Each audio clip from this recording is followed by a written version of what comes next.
Hello everyone, my name is Abdulaziz and today I'm going to be talking about literacy sponsors. So literacy sponsors is one of the most interesting and enjoyable topics that I ever took in English Composition 1. So in the beginning, let's see how Deborah Branded defines literacy sponsors. So Deborah Branded defines literacy sponsors as agents, local or distant, concrete or abstract, who enable, support, teach, model, as well as recruit, regulate, suppress, or withhold literacy and gain advantages by it in some ways. Meaning, in other words, it could be your teacher, it could be your tutor, it could be your advisor, it could be your parents. Furthermore, it could be your TV or magazine. It doesn't necessarily have to be people. In my life, I have had a lot of literacy sponsors. But today, I'm going to be talking about three literacy sponsors, which is listening to music, watching movies, and most importantly, playing video games online. And what's really interesting about these literacy sponsors is that there's something common between them, which is entertainment.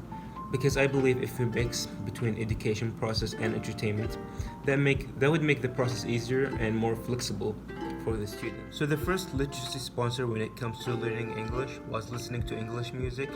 I believe that music made me interested in learning the language. When I was young, I was a huge fan of bands like Coldplay, Maroon 5, Chainsmokers. What I usually used to do is that every time I like a song from them, I start to translate the words into Arabic, and then I start to recognize how the words are spelled, how it's pronounced, and that really improved my ability to speak, to sing the songs in English. That improved my vocabulary, improved my grammar ability. So yeah, it's a good method, I believe. So the second literacy sponsor is watching movies. So when I was young, I was a huge fan of Marvel's movies specifically.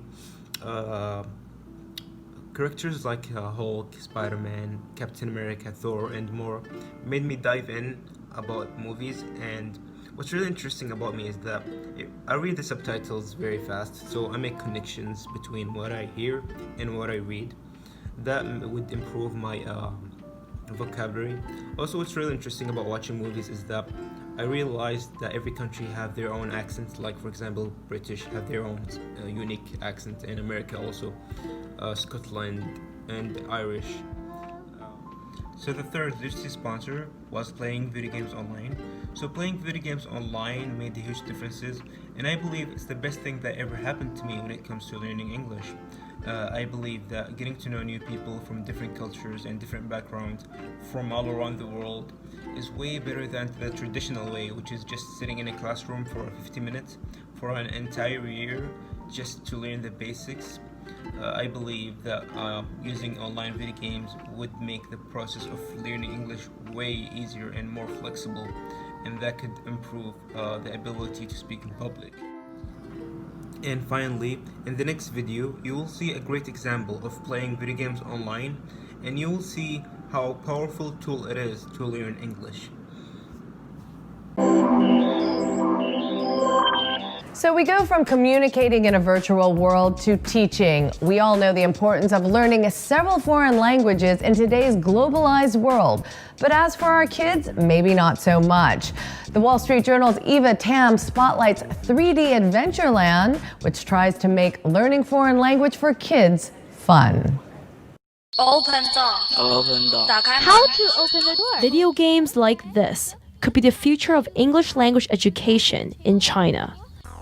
Welcome to 3D English Adventureland, where children go from the real world to the virtual world after their regular school day. Klaus Nemzo launched a program in October 2012 in Fujian, on the coast of China. He says his company, 3D Avatar School, has 1,000 students and is China's first such school. Price? $15 to $20 per hour. Maybe your parents buy you a 3-month package or 6-month package.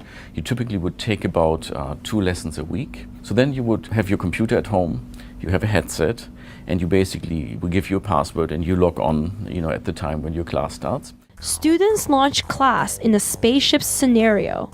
Their classmates become crewmates. Their teacher is their guide. Using English, the team solves language challenges to rise in rank from crewman to flight general. This time, I want you to use more than one in present form of the verb. My mother is running in the gym. Very good. In China, where education means getting top scores, students now have an opportunity to reinforce learning in an entertaining way. But Angel Lin, a specialist in language learning methods, doesn't believe games like this are the future. The moment that the player feels like I'm being tricked into playing this game because my teacher or my parents want me to play this game in order to help me pass the exam, then the fun is gone. Above all, Maya Bagdanova, curriculum director at 3D Avatar School, says she works to foster a welcoming, inclusive environment. The parts that we're really already seeing a lot is to do a lot with confidence and motivation and speaking. Looking ahead, these small groups may grow much larger. And we're just starting now to roll it out probably further in China to other people in Fujian province, but specifically also in Hong Kong.